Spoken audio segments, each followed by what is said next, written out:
Finally ran to my main man, Tre Machine Gun Kelley. We said we gonna get together, man. I know our schedules have been conflict with this, man, but you know, we finally got you right here on the couch, man. You know, we even got a special edition, man. We got you in the lifestyle of Monty's Lounge, man. You know what I'm saying? Nice, she got it all, man. You know, got it all. Yeah, make sure that's who sponsors today, man. You know what I'm saying? Lifestyles by Monty's Lounge, so make sure y'all check her out.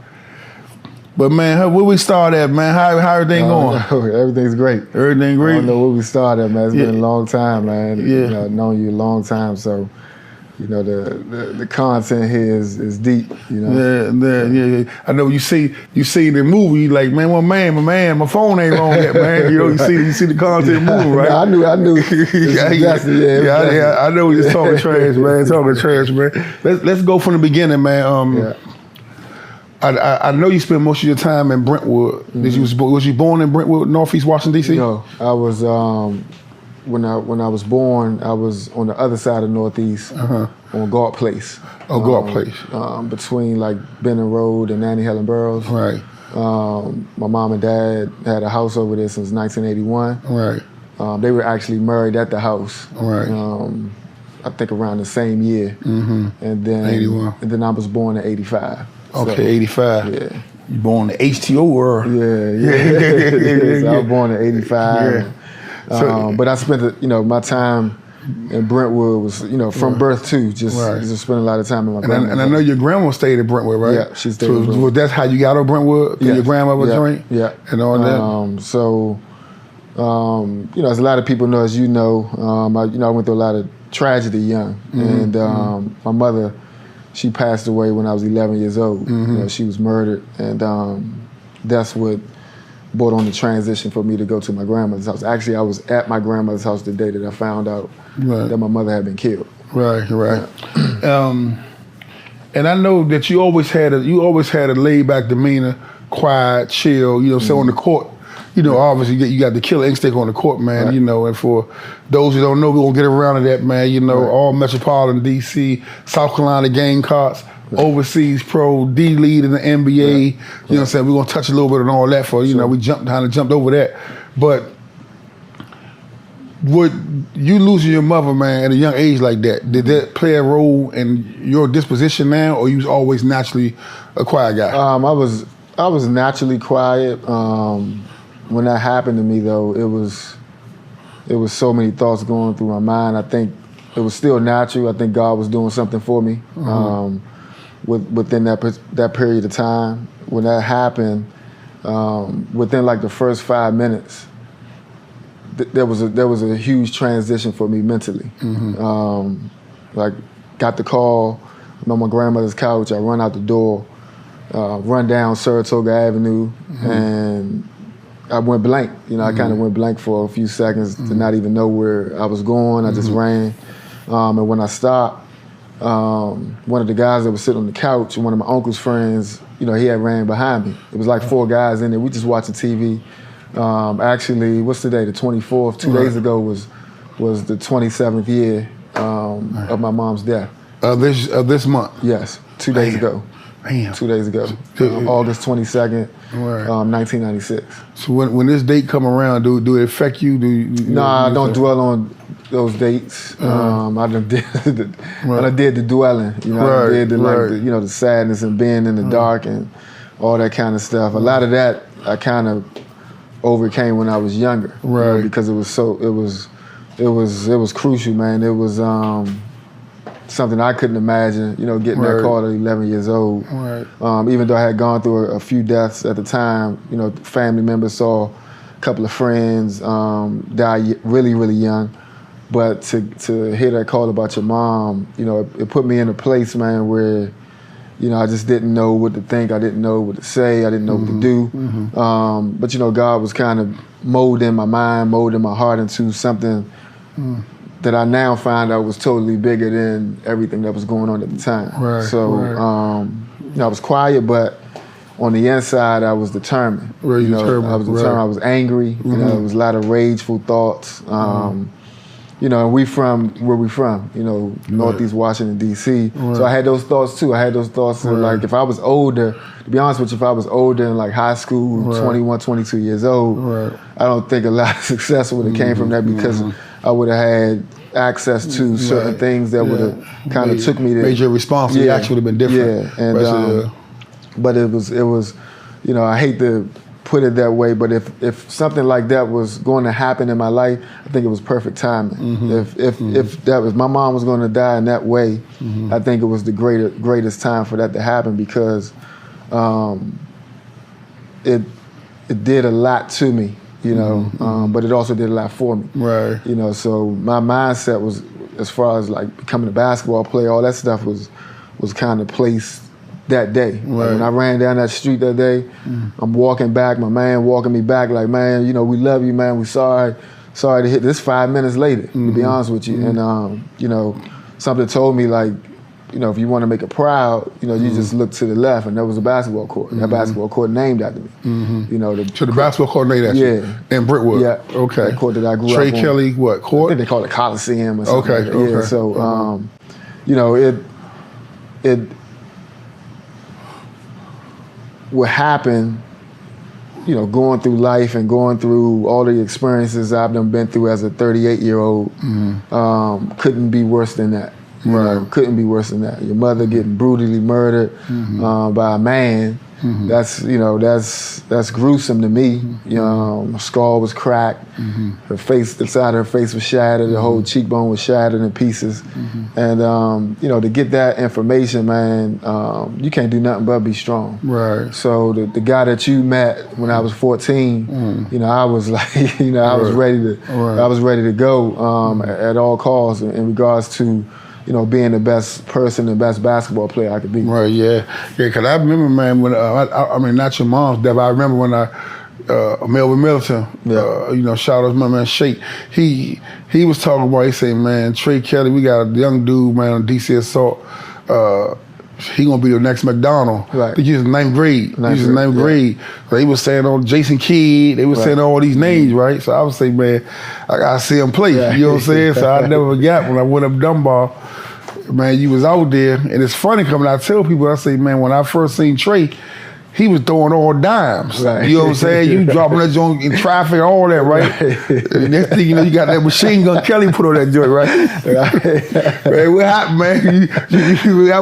What happened, man? You went from dropping dimes. I just did what my coach asked me to do, man. That's all. Yeah, you had all the seniors, my ninth grade year, they left. Right. So it was kind of my team. And, you know, even I was still facilitating, getting 8, 9 assists, but, you know, they wanted the scoring load to go up. Right. So, that, you know, and I was naturally, to be honest with you, I could naturally just put it in the hole. And I couldn't shoot at the time. You know, ninth grade, I couldn't shoot at all. It was just getting to the cup. I had a knack for just putting the basketball in the hole. I had watched the guys, Kurt Smith a little bit, Sherman Douglas a little bit, floaters and stuff like that. So I had developed a lot of that into my game.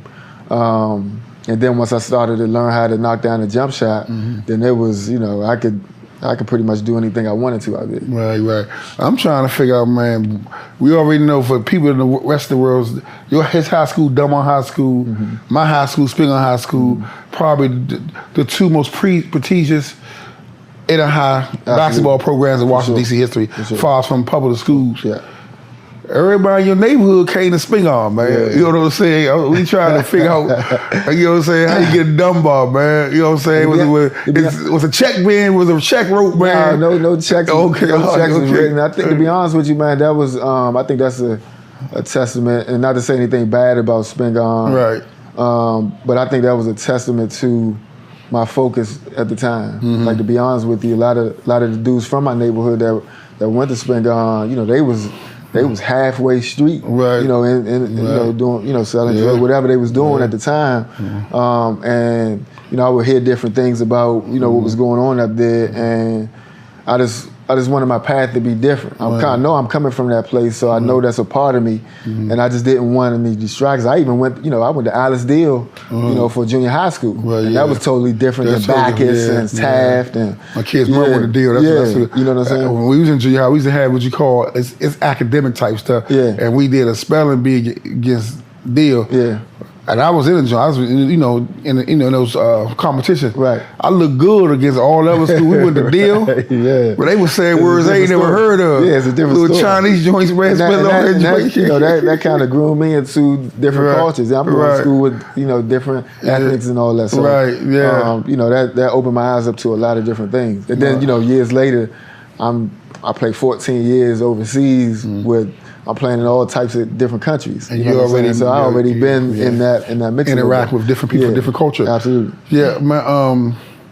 Brentwood, man, is a neighborhood, like a lot of neighborhoods in the Washington D.C. area, man, known for notorious crime, for sure. The drugs. You were able to jump over on top of that by still being in the belly of the beast, but you didn't never, jump over. How would you attest that to? Again, my focus, to be honest with you. And to be honest with you, in a sense, I loved what was not the bad stuff that was happening, not the death, but I loved the grit that the streets had. You know what I'm saying? And I used to tell people, man, that I can take this to the basketball court. They can't lock me up for this. Right.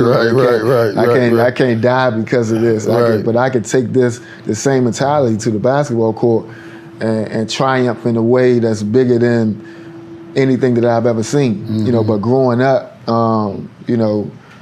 you got to go through a lot of different battles, a lot of different experiences. You got to, all the ducking down when the shots, I remember a bullet coming through my grandmother's window, just things of that nature. And then when I grow up to be, 14, 15, now my friends are getting into, that same stuff. And now I'm outside when these other neighborhoods trying to come and blow the whole neighborhood up. Right, you know what I'm saying? So, that stuff just motivated me more.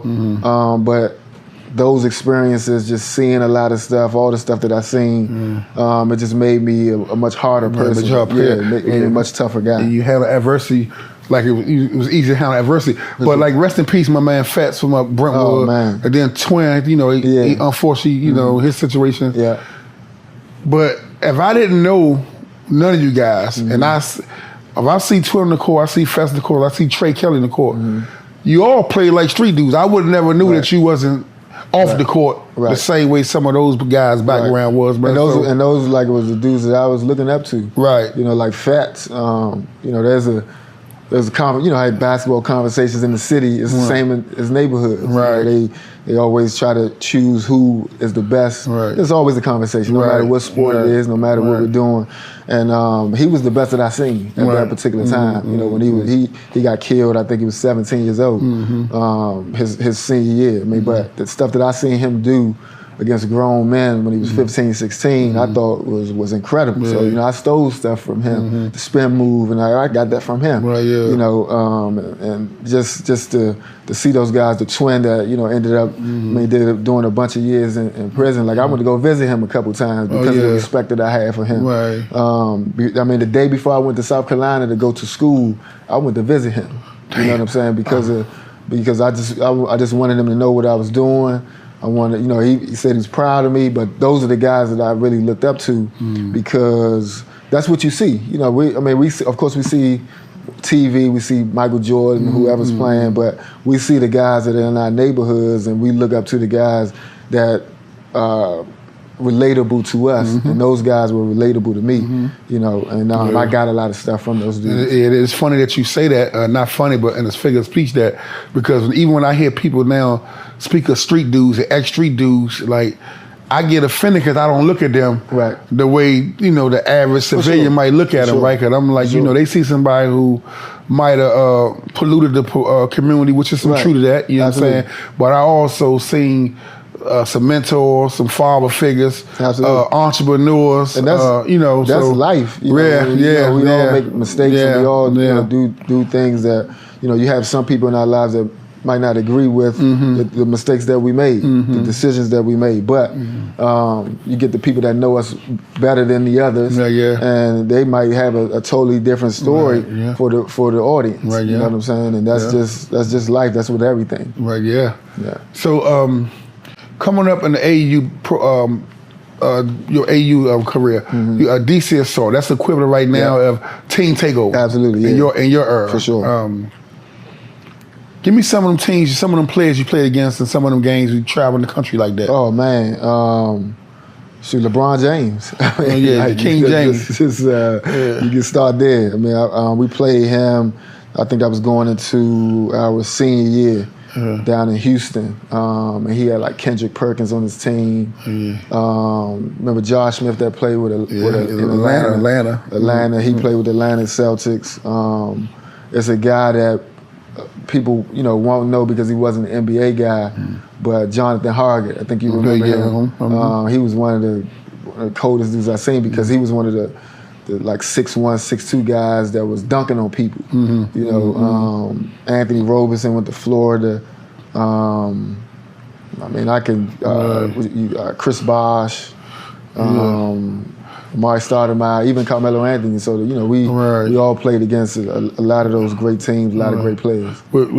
What's one of your best games you remember? One of your better games? The game against LeBron James. Oh yeah. My AAU career, probably because I probably scored the last 15 points for our team. We beat them. Oh, y'all beat LeBron James? Houston. Yeah, beat them. Oh yeah. What tournament was that? That was it was a Houston, Texas tournament. Okay. I can't remember the name of it, but it was in Houston. And, who DC so had with you that year?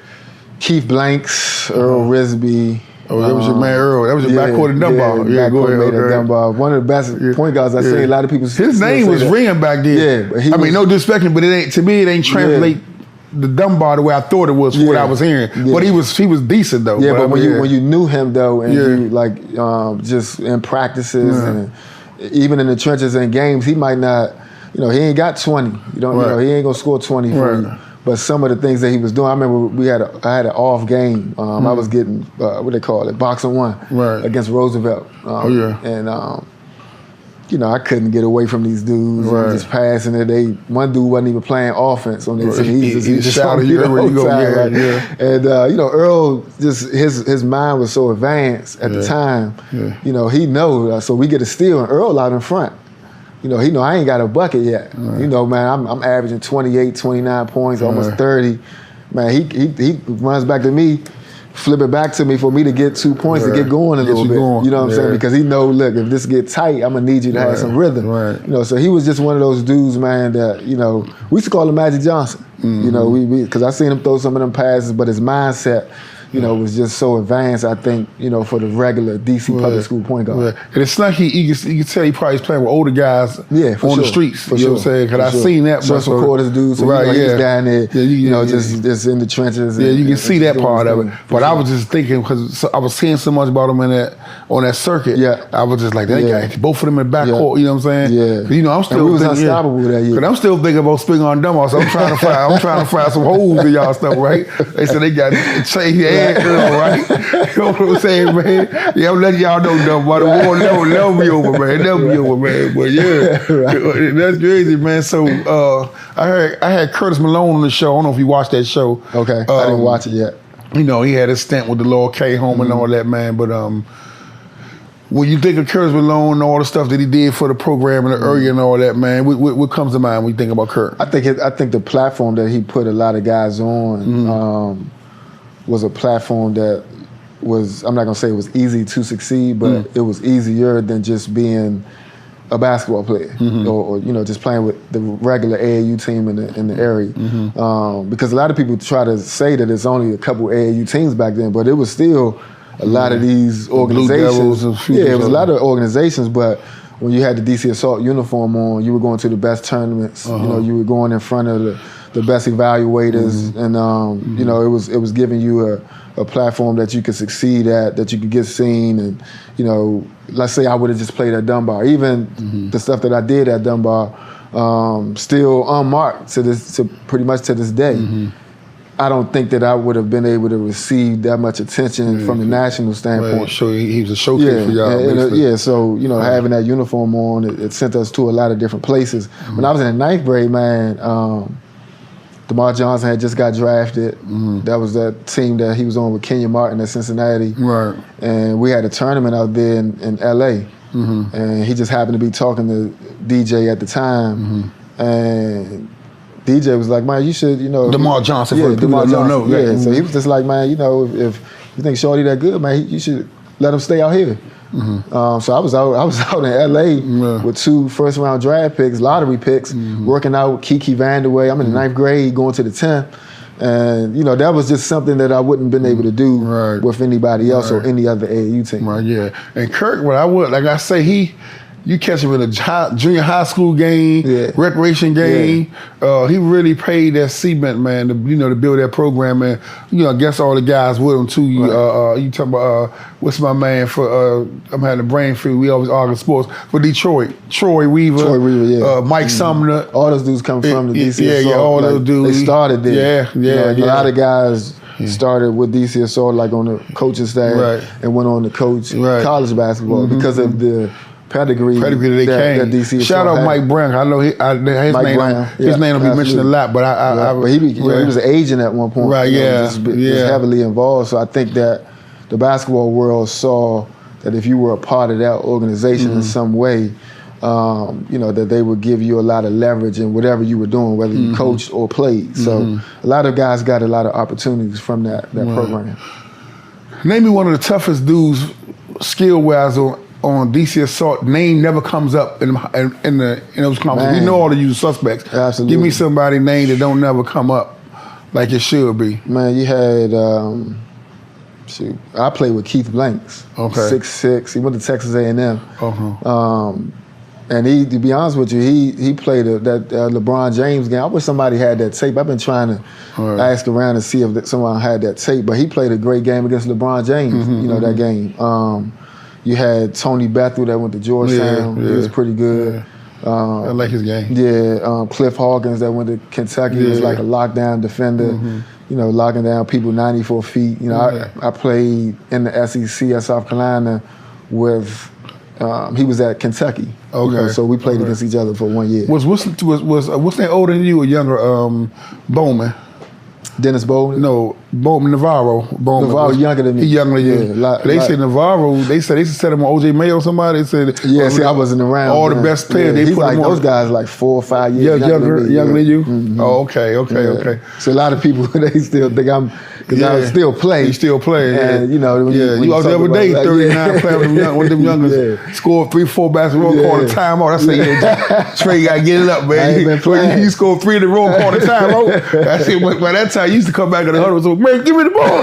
Give me the ball, right? Yeah. So what, before I get to the South Carolina Gamecocks, man, I'm going to talk a little about that Goodman League. Oh, man.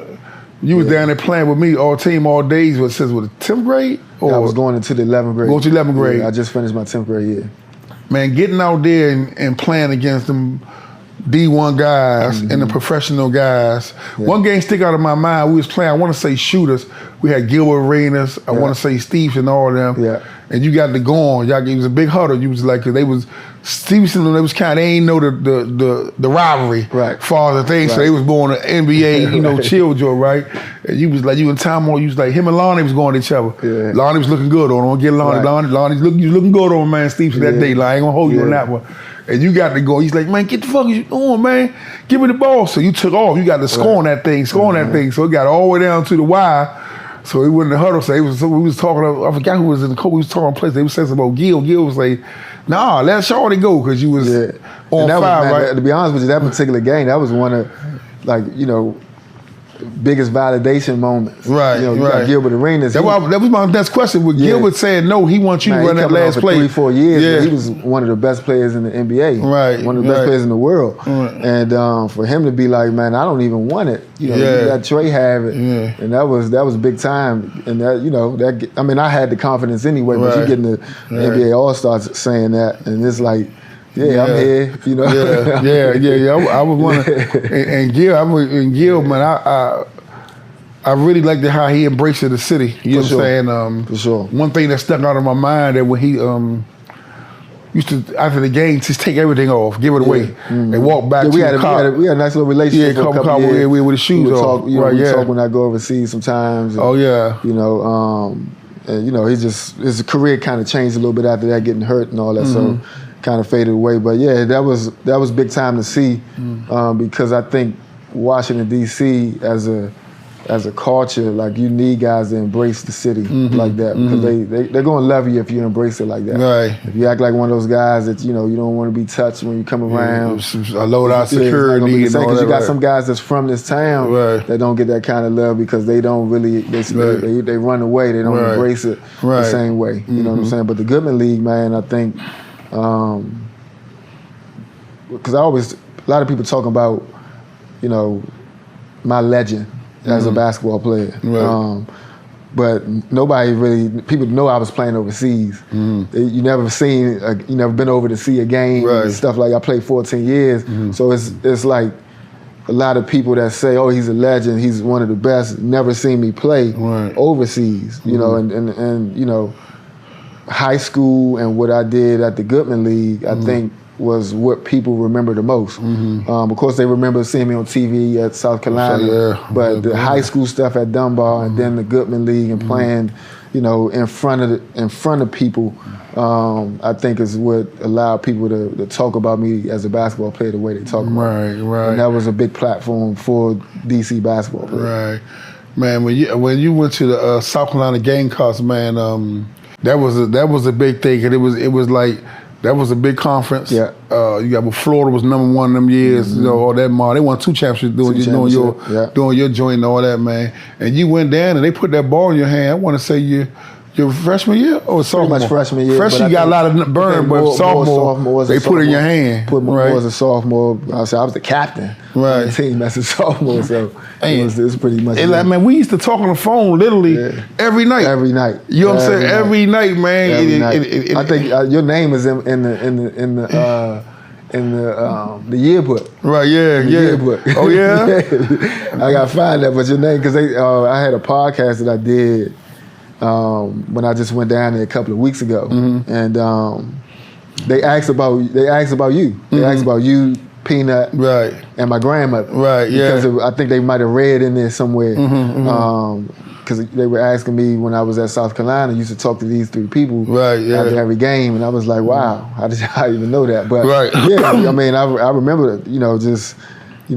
Sometimes before the game, you might say, "Oh man, y'all got such and such." What about that guard, man? I never seen him. And I always looking for them guards. Like the boy from Tennessee, Lofton. Yeah, you shooting a joint, unbelievable. Shooting that thing from anywhere, right? Unbelievable. Yeah, in the Mississippi, that was a tough. We grew up on ACC and Big East, but that was a nightmare conference. Right, but I never was watching that conference.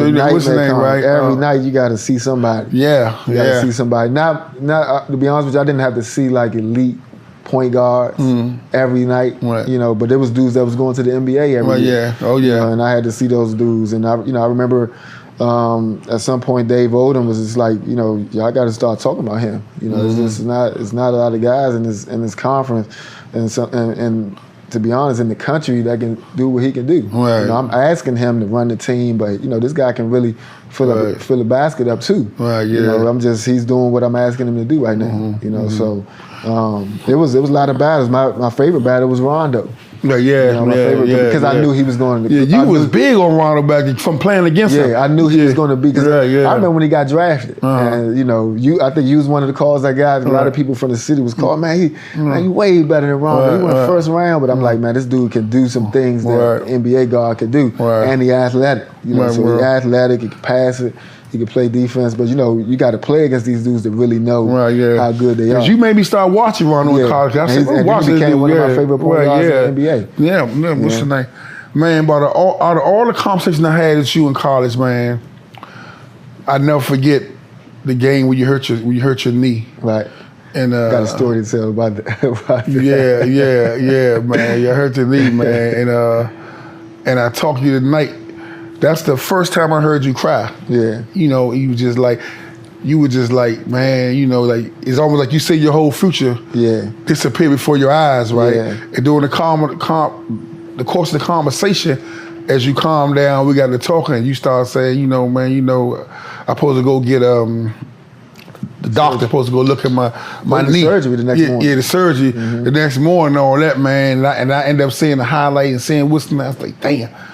Man, messed up. But I said, I remember telling you, man, y'all had a game It's like a few days later. A few days later, but you're supposed to see the doctor, I think, on a Monday or something. Yeah. Or it was like a day or two to Monday. The game. They didn't let me play. Right, but I told you, call me after you see the doctor. Right. But you never called me. You never called me. Right.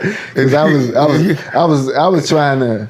I mean, we'll go through the story, but at that to stop right there, I was trying to hide everything in a sense, because.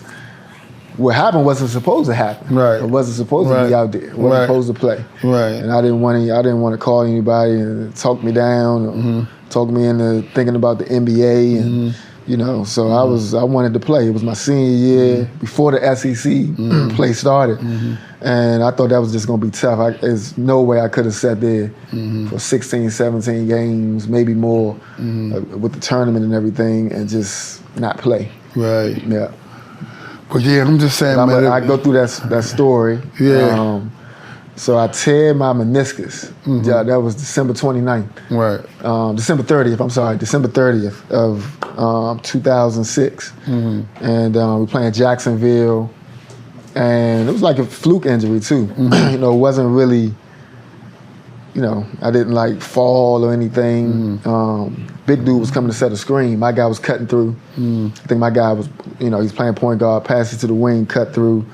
Big guy comes, and as he's running towards the guy who has the ball, he just kicked my foot. And my knee kind of twisted out that way. But I didn't know what was going on. I played the rest of that game, but I did have some discomfort in my knee.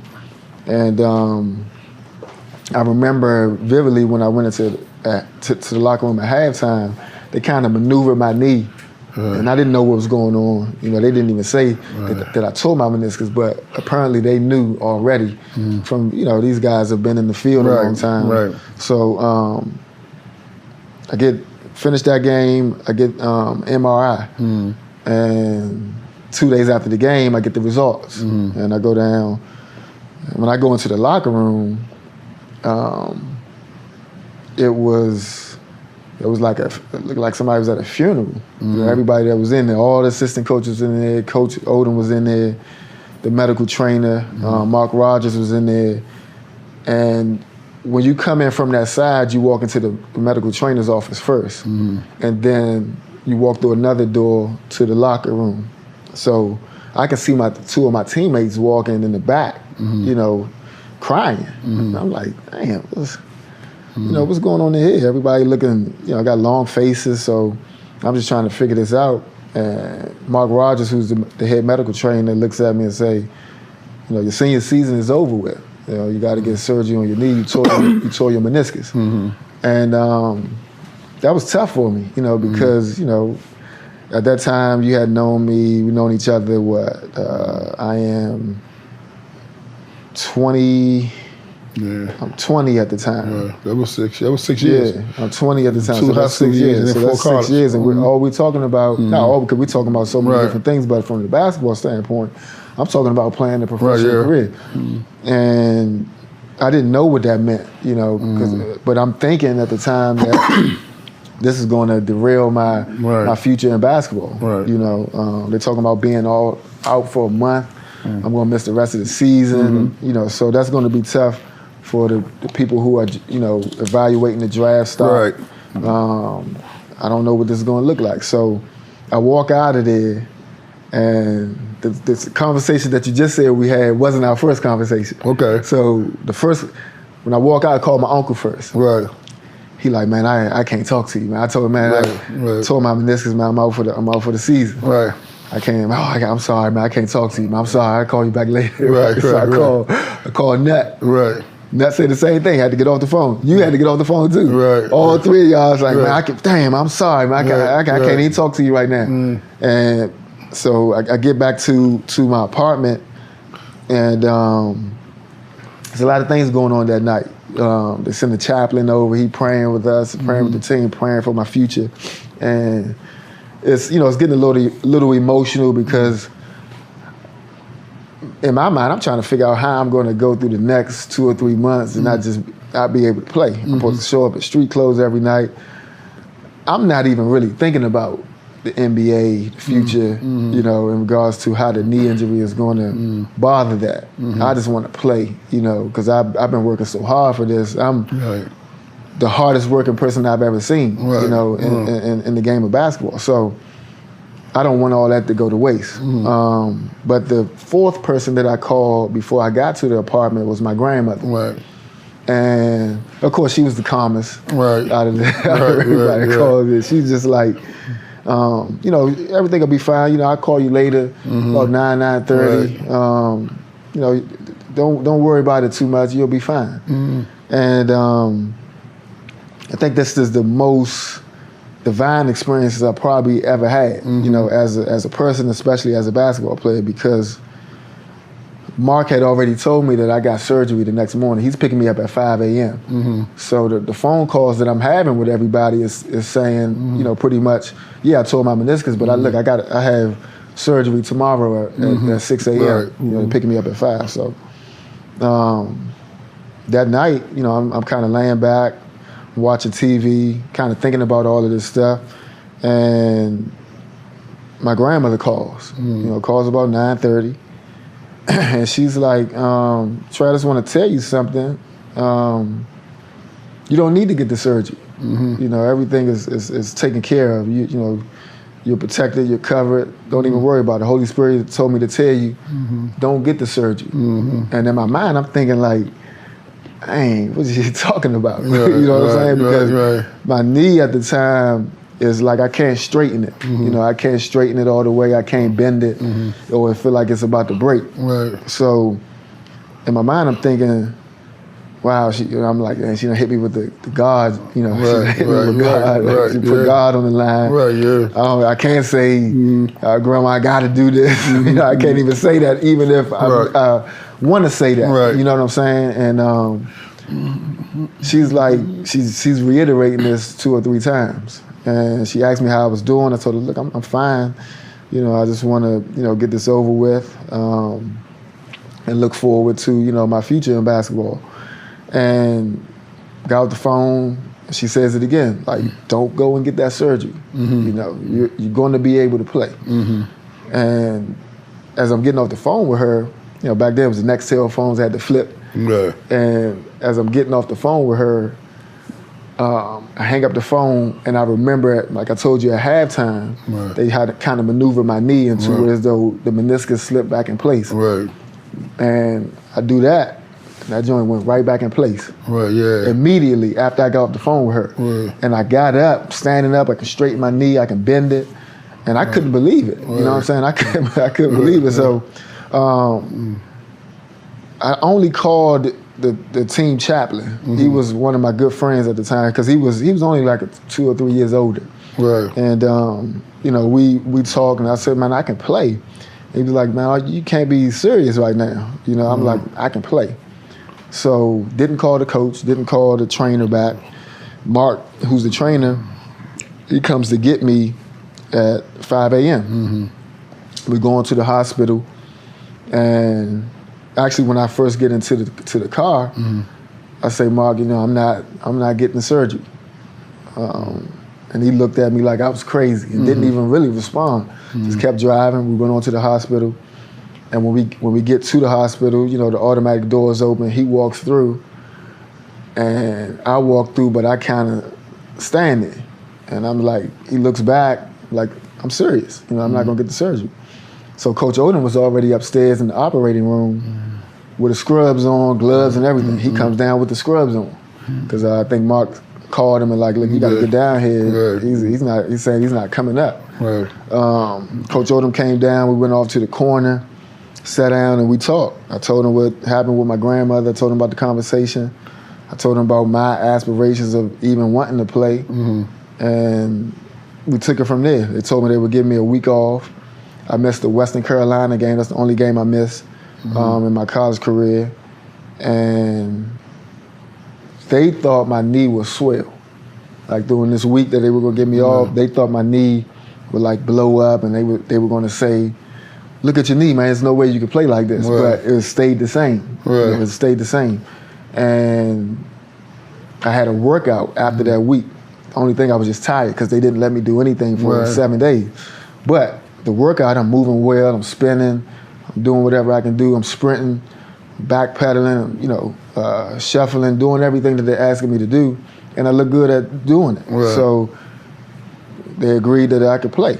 And I came back to Kansas game at home and was just tired, but I knew that, you know, okay, I'm a little comfortable now. They gave me a knee sleeve. If you look at all the pictures of my basketball career, period, especially at South Carolina, the first 3 years, I didn't wear anything on my knees, but the senior year I had the knee sleeve on. And, you know, the rest was history, man. I came and led the league in scoring on a torn meniscus and did a lot of great things, 36 at Kentucky, almost a triple-double at Southern Cal at USC. You know, was doing a lot of great things, man. It was a story, man. Like it was unbelievable to a lot of people what was going on. And they kept the torn meniscus part away from the media.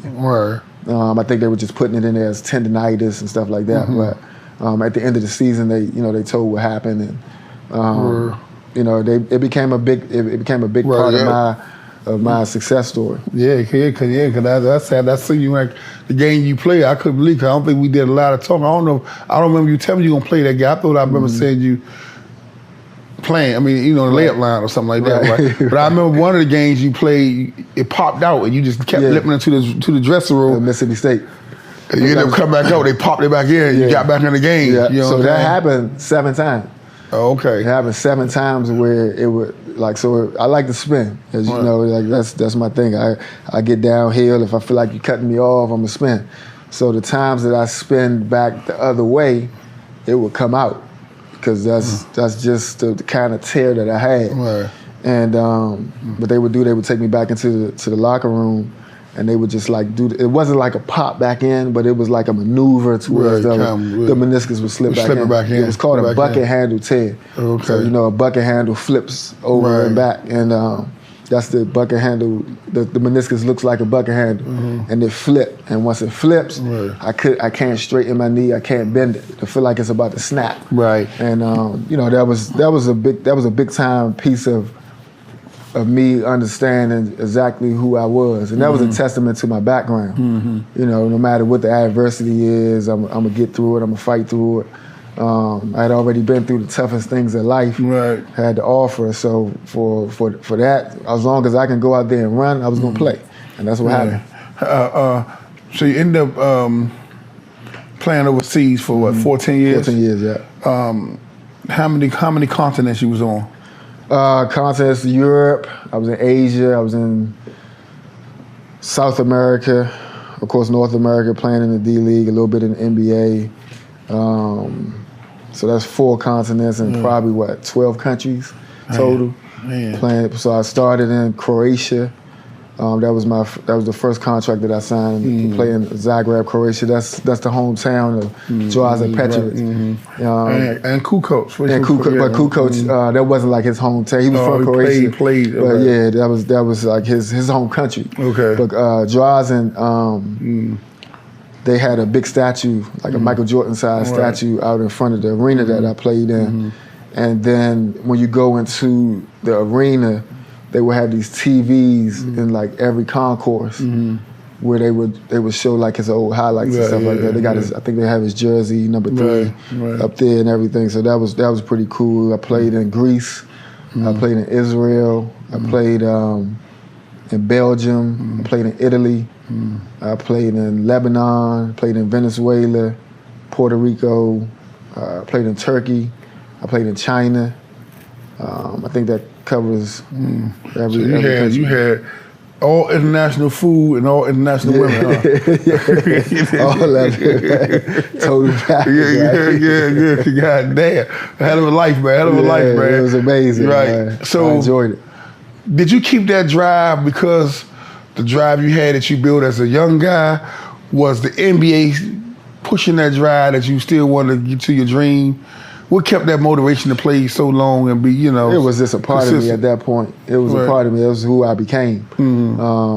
Even to this day, I'm just ultra competitive. And, you know, a lot of times as human beings, man, we we're competing against life. You know, whatever life is bringing to the table, we're competing against that. And for me, man, that's just what it was. As far as the NBA thing and me not playing 10, 15 years, a lot of people know that was where my talent lied. I could have played that long in the NBA without a doubt, but I wanted it for the people in my life that wanted it for me. I knew I was gonna play basketball somewhere. You know, it was paying a lot of money overseas. I knew I was gonna play, but I wanted, you know, I always thought about different things, playing with or against the Wizards and Montana, Brentwood, everywhere. You know what I'm saying? Holding off of you there, making all that noise. Yeah, you know what I'm saying? So that's what I wanted it for. But for me personally, it was one of those things where that drive was established way before I ever signed a contract. Right, okay. And that was just, any time that I put I laced them up, that was just what you were going to get. Right. I didn't come to play any type of games. I was going to try to overmatch whoever was in front of me. Right. And it was, you know, I love the times where people saw me as this, you know, this dude is 6 feet, maybe 6'1", not that big, not all that athletic, but, you know, at the end of the game, it's a different story, you know. And I dominated plenty, like different kinds of guys, taller, shorter, you know, same size, a little bit more athletic, like Rondo. You know, I won those matches. You know, the head-to-head matches. I won the most out of that matchup. And that, I think, what made me most was my drive. You know, was this my compassion for succeeding and my compassion for winning. Oh, okay. Man, you're a testament, man, to perseverance. You know what I'm saying? You know, not letting your conditions dictate your future. For sure. You know what I'm saying? Your grandmother, you know, which I know firsthand, was like your superhero. Unbelievable, your man. Bible. Unbelievable. Everything, man. Unbelievable. Couldn't find a better person anywhere. Right, yeah. I used to always say her doors open to everybody. Yeah, just what I saw from her. You know, my mom was her third child murdered, not just passed away. Was her third child murdered in the streets. Right. You know, my uncle was killed, and the first two of her children that were murdered were in 1991, 2 months apart. And I'm in there with her, you know, and something made me watch her all the time because I worried about her, so I didn't know how she would react to this, especially after my mother passed. I'm living with her at this time. So I go from just spending the night every weekend, like I'm trying to, if we got school Monday, but we're off Tuesday, and then go back Wednesday, Thursday, Friday, I'm trying to go Monday night to spend the whole day Tuesday. So I'm over there all the time, but now I'm living with her. It wasn't even, you know, I never went back to my mom and dad's house. You know, I'm over there during the summer, so I never went back. So I'm there every day. Now I'm watching her maneuver through now her third child being killed in the streets, and it was like watching the strongest person that you ever seen in your life. Some of the men that we see in sports, and we talk about Michael Jordan and their mentality, Kobe Bryant, his mentality, Tiger Woods, his mentality, Mike Tyson. I mean, I'm watching this every day from a woman just be strong, because it's 15, 16 people in there in a 4-bedroom, and she still has to be the leader of every troop in there, you know, and every trooper in there, I should say. And to see this, man, it was amazing.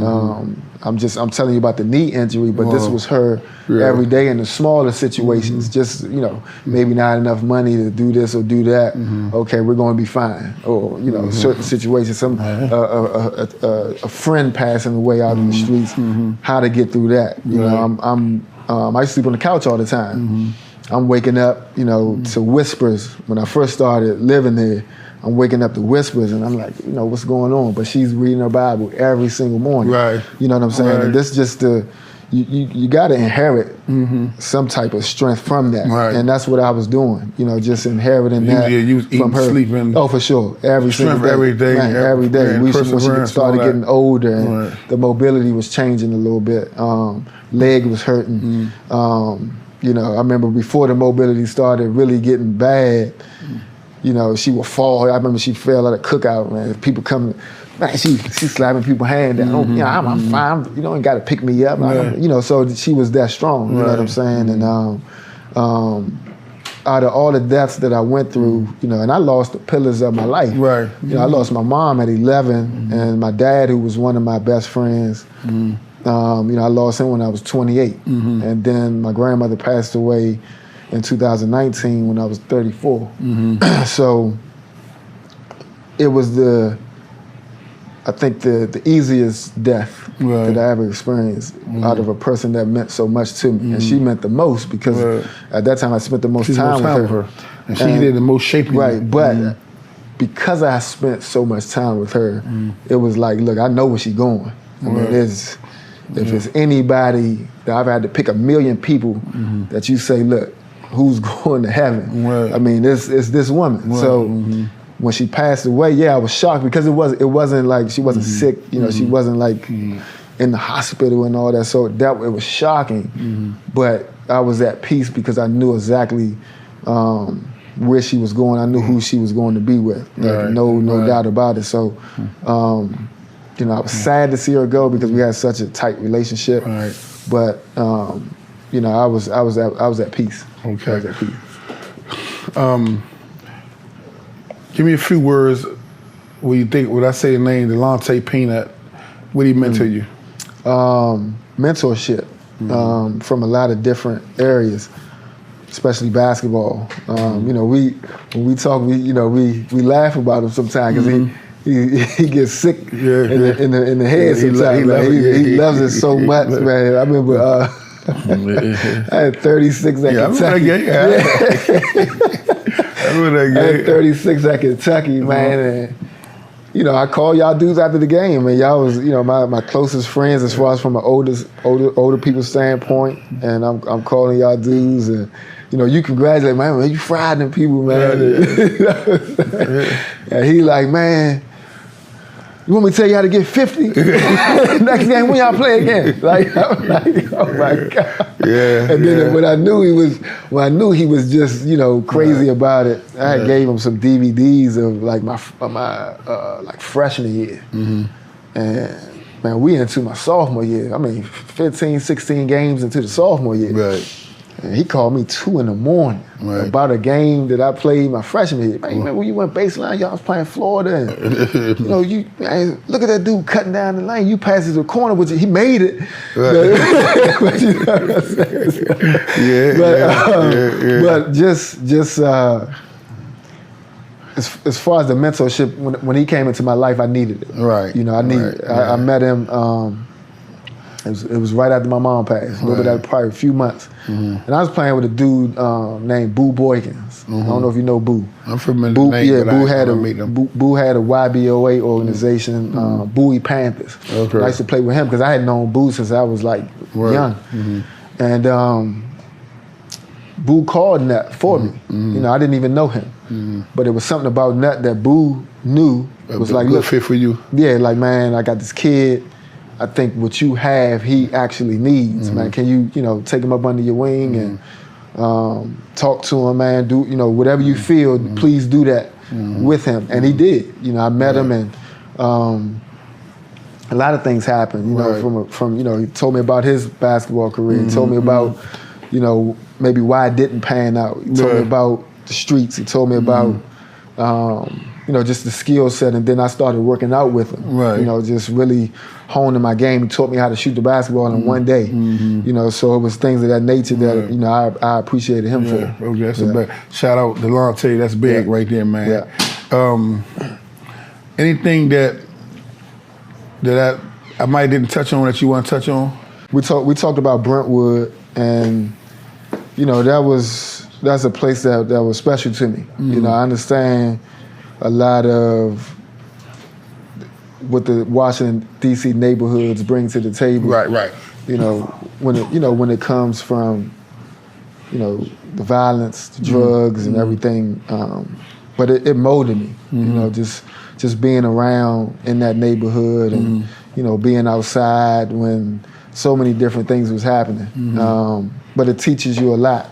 And that's kind of something that I use to share with the younger generation, you know, because there's a lot of things going on in Washington, D.C. right now. But, you know, that the adversity that the city's facing, I feel like could teach these young kids a lot more than what they're being taught. Like if they really try to learn from what's going on in the streets, it could teach you courage, because it helped me go to a lot of different places and be able to, you know, groom myself as if I came from a silver spoon home. You know what I'm saying? The courage that it gave me. I remember, you know, one of my favorite, I think, what do you call it? Things that you would say about me. I didn't need jumper cables. I remember you told me that for the first time when I was really young. I was still in high school. And that was something that I think that's Washington, D.C. That's what Washington, D.C. should instill in you, no matter what you're doing, sports or work or whatever you're doing. This is a place that teaches you that you don't really need a lot of motivation to go out there and be successful. And, you know, Brentwood, Washington, D.C., collectively, I think those were my jumper cables. That was my motivation. Because when you talk about those two, I mean, you're talking about a lot of stuff. You're talking about a lot of stuff. You talk about Brentwood, you talk about Washington, D.C. I mean, if I could write down, I mean, you're talking about probably 500 deaths that I've heard of, people that I probably came in encounter with. You know, not known personally, but you know, just you know, especially Brentwood. You right next to the Montana. Absolutely, you got to count that too. Right. You know what I'm saying? And that's all. That's all the same to me. Either you talking about the whole city, but you saying Brentwood. When I say Brentwood, it's Montana all the same. It's all the same to me because to be honest with you, when I was like 8th grade.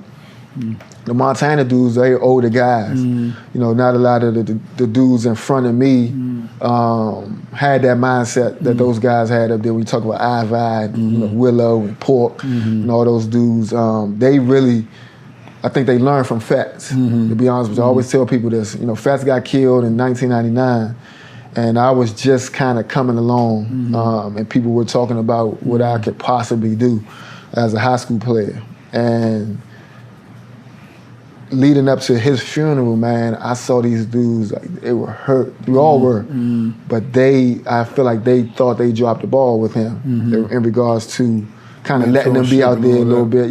Just kind of, you know, he was out there. He wasn't like, you know, it wasn't no gangster or nothing, but, you know, he'd sell his little stuff. And, you know, I think they felt like they dropped the ball. And they came right to me after that, because they saw, you know, the potential that I had. Even his mother, like his mother, even till today, I ran into her. I was taking my son to Dunkin' Donuts one day. He said he wanted a donut. I ended up running into her. Every time she sees me, she cries. You know, because, you know, I do pay homage to him, but I think she sees a lot of him in me, a lot of what he could have been potential-wise in me. And, you know, I dedicated, on the inside, I dedicated a lot of my career to him because I love the dude, man. Like, he was that good to me. A lot of people probably didn't see that, maybe like, no, they saw flashes in spring, but I saw him, you know, in the neighborhood tournaments, just playing rawly. You know, just going out there, not being coached, but just going out there playing this game and being able to get 40, 45 points. So, you know, when I talk about Brentwood, man, there's a lot of love in my heart there, because there was so many people, you know, whether it was one conversation or, you know, a text message or a phone call when I was in South Carolina. They used to have Trey Day every summer, you know, when I was, you know, really in high school and then college. You know, they bring the bands around, and it wasn't my birthday or nothing. They just used to do it in the summer.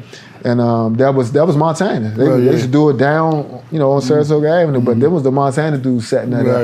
And it was because of, you know, they didn't want that story to end the same for me. They wanted something out of it. And every hood has a trait, not just from the basketball standpoint, that even people that know they foot on the other side of the line, they still can live through you and inspiration because they see the good in you.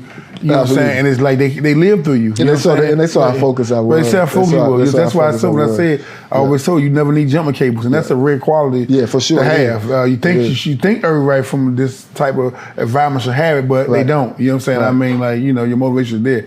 But man, you know, I'm glad we was able to sit down.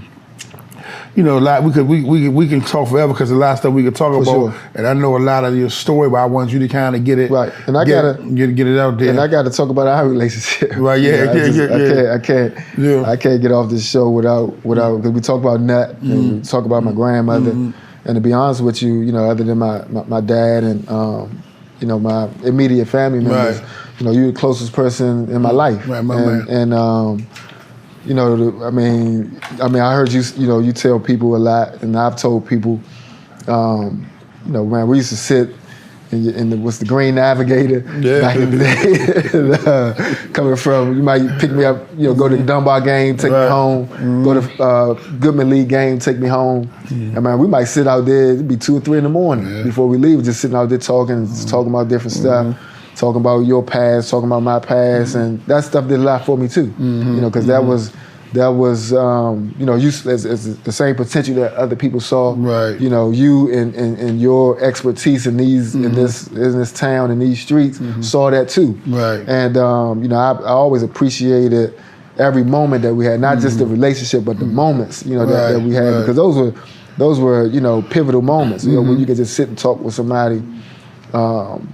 Unfiltered, you know, for 2 and 3 hours. Right, you know, those were the same with the phone calls. You know, I mean, whether I was overseas, where I was at college, you know, the phone calls, and you know, it was something that I needed, and something that I felt like maybe you needed sometimes, you know, because we connected in that way. I remember when I met you at your cookout on Benning Road at the old All Day store. You know, I was 14 years old. You know, I used to hear the stories about you know your past and a lot of things that you used to do. You know, the parties and you know the Grateful Edmond stuff and all that kind of stuff. You know, you hear that, you hear those things without knowing who the person is. And then, you know, that day I remember we connected. You know, immediately. Right. And I remember we connected immediately, and you know, used to invite me to the store, man. I think I wore all days you know, for 4 years in college. You know, then I was taking it down. I mean, in high school. Then I was taking it down in college. And dude was like, man, what's that, man? Oh, this is my man stuff, man. You know, it's big in DC, and